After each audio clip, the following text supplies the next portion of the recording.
resident, Keiko. Joining me to tell this story will be KPTV's Lars Larson and Kim Singer. They'll have reports on everything from fundraising efforts to bring him here to the logistics on how do you move a 7,000-pound whale. But before...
We've got 94 resident whales that live in these waters, and they go by in front of the house here 80 or 90 times a year. Dr. Ken Balcomb of the Whale Research Center of Orcas Island, Washington, has been studying those whales on a daily basis for the past 18 years. We look at the dorsal fin, which shows both its shape and whether or not it has any scars or scratches on it, and the saddle area, which is just behind and below the fin, which is a gray pigment area, and it's variable in every individual whale. The Whale Research Center has still pictures of each of the Puget Sound whales from family groups known as pods. Virtually always, they split up into their 3 pods within the community, J, K, and L. They do violate that rule sometimes, and parts of Ks will travel with Js or with Ls, for instance, but they'll rearrange themselves back into their pod formations. Aristotle provides some of the first written descriptions of orcas, descriptions of savage packs of animals taking on whales many times their size. Well, killer whale is a common English name for centuries. Lolita! But the introduction of orcas to theme parks nearly 30 years ago changed all that. Well, these whales are mammals like you and I. They are born. They're typically born tail first, although there are head first births. Balcomb says that, like people, orcas live a long time. They mature in their teens. They find mates in their early 20s, and then they have families. The gestation is about 17 months. The birth size is about 400 pounds and roughly 8 feet. And the mother is roughly 20 to 22 feet and 8,000 or 9,000 pounds when she is mature and gives birth. Father may be 25 to upwards of 30 feet long and upwards of 15,000 pounds. Large animals by almost any animal standard. Balcomb says whales go into senescence at that point and typically die about a dozen years later. Females live an average of half a century, although some make it to age 80. Males live 50 to 60 years at most, the average 29 years. It was first thought, for instance, that since there were fewer males than females, that probably the males are the dominant ones and they have a harem of females, like with many land mammals and sea lions and others. Balcomb's brother, Howie Garrett, studies the social interaction of orcas. But then after about 10 years of watching the young grow up and the males mature and stay with their mothers the entire time, never leave their mothers, they realize they're not the mates or the dominating males, they're the sons and the brothers and the cousins and the uncles, but they are just there bonded for life with their family. Garrett watches the orcas communicate with one another. They may have a place in their language system, and each pod has its own set of calls, so they call them dialects, which are characteristic of only that pod, and they have another set of calls that they use when the pods come together and form one large community. Then they communicate with other calls. And that sense of community includes more than simply language. They never disperse. That is unique among mammals and among whales as far as is known, and is one extremely interesting thing about them. They just never leave their family. Orcas have a highly developed sonar system using sound to navigate. And where humans have 3 pounds of brains upstairs, an orca enjoys 12 pounds of gray matter. There's a trainer in Miami at the Miami Seaquarium who found an old signal book, an old trainer's signal book for Lolita that hadn't been used in at least 8 years. And she didn't know how long. That trainer was long gone. She found it. She tried out a couple of the hand signals. Lolita knew exactly what to do. Instant memory.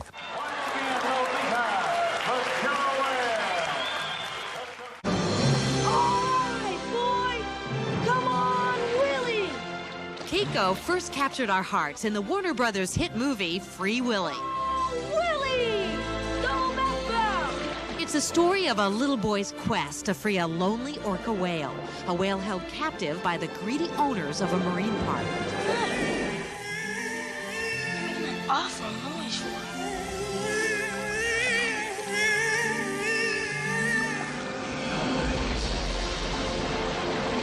When Willie jumped to freedom on the silver screen, the child in all of us joined in the cheers.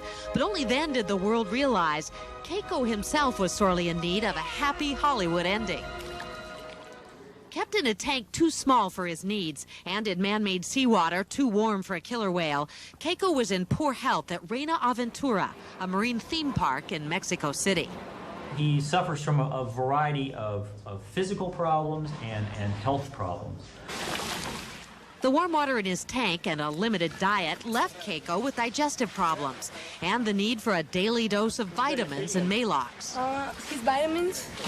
He's approximately 21 feet long and about 7,000 pounds. He should probably be 8,000 to 9,000 pounds, so he's got a low weight problem.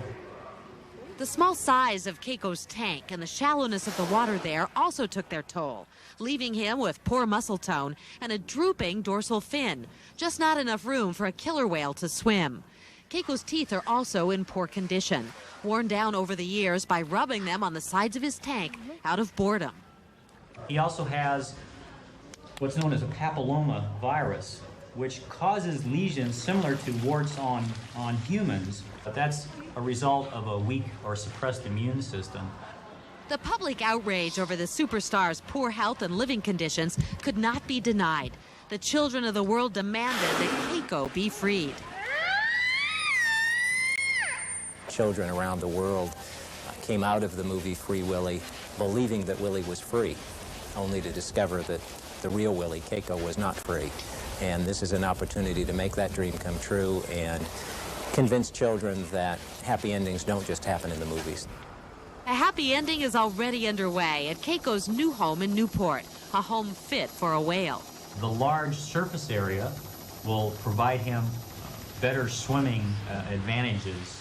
The lesions can easily go away just by moving him to colder water, better diet, and maybe eliminating limited or minimal stress that he may be under because of his environmental conditions.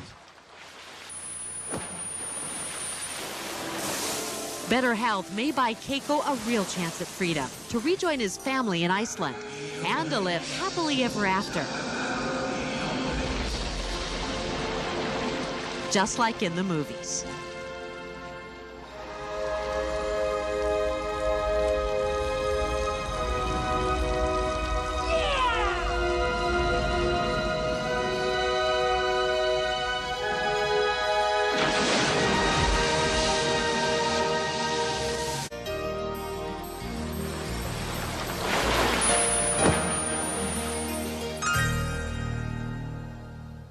Keiko will have been in his new home for nearly 3 weeks. In Mexico, Keiko has a 500,000-gallon tank, small by whale standards, and hot as well, as hot as 80 degrees in the summer, with artificial salt water that's nothing like the real thing. This movie star is just 1 ton underweight, but he's also flabby, what aquarium spokeswoman Diane Hammond calls a pool potato. A new diet, a new home, and a staff of personal trainers should turn that around quickly. Those things are all big improvements that will be a first step toward the hopeful release in the future. Keiko's move to the Oregon coast cost millions, but it all started with pennies. Perhaps the greatest gift of all comes from Reina Aventura, the marine park where Keiko lived in Mexico. They donated their beloved whale. We feel very sad, but at the same time we feel happy because we are convinced that we are offering Keiko an opportunity to have a different life, a nice life. Which just goes to show you can't put a price on what you would do for a friend.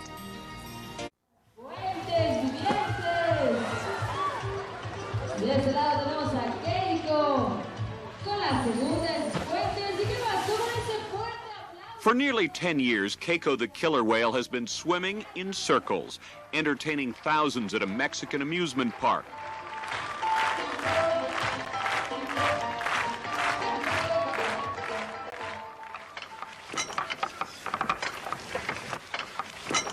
In the early morning hours of January 7th, the star of 2 big box office movies, Free Willy and Free Willy 2, made ready for the trip of his life, a trip to save his life.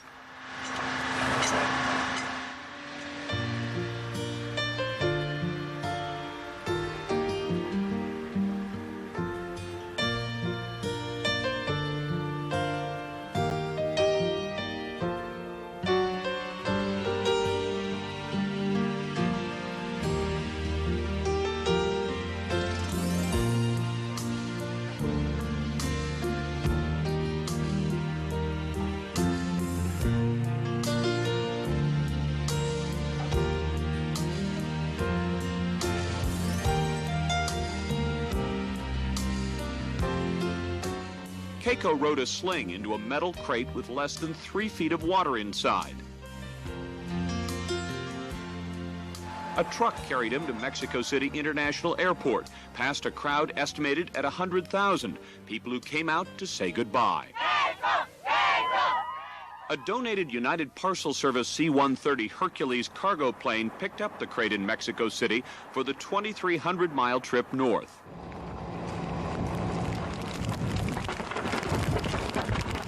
Meanwhile, in Newport, a winter gale drenched Keiko's new home, if nothing else, showing the whale that Oregon would keep him wet. Literally hundreds of reporters and photographers signed up to cover this event.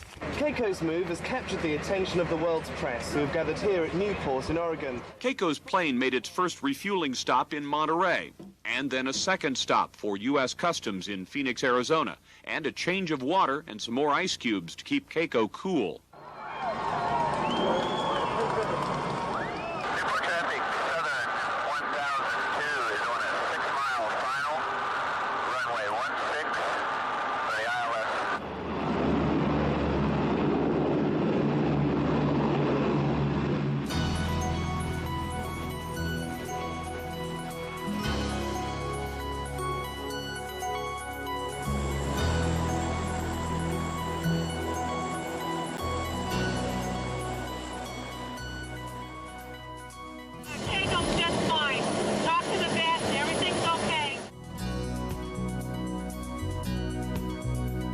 Little Danny Stewart came all the way from Seattle to watch Keiko land. The event left him, well... What do you know about Keiko? Speechless.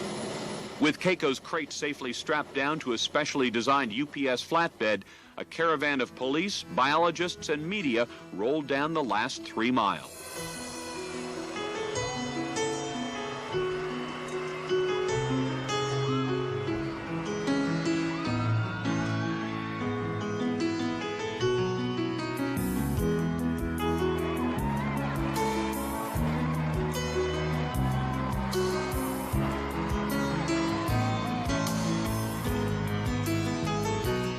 Roughly 1,000 people greeted Keiko on his arrival at the Oregon Coast Aquarium.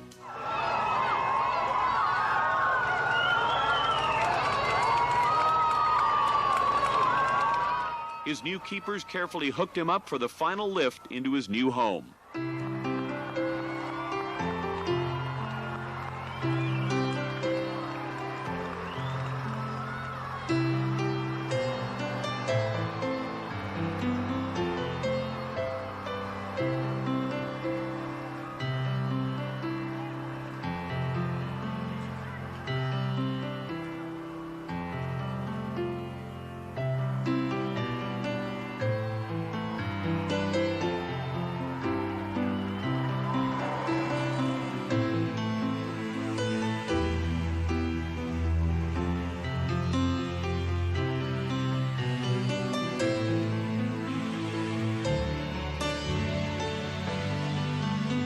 At first, the killer whale stayed close to his trainers at one end of the 150-foot tank, but within a few minutes, he was zooming around, much to the delight of the invitation-only crowd that had come to watch.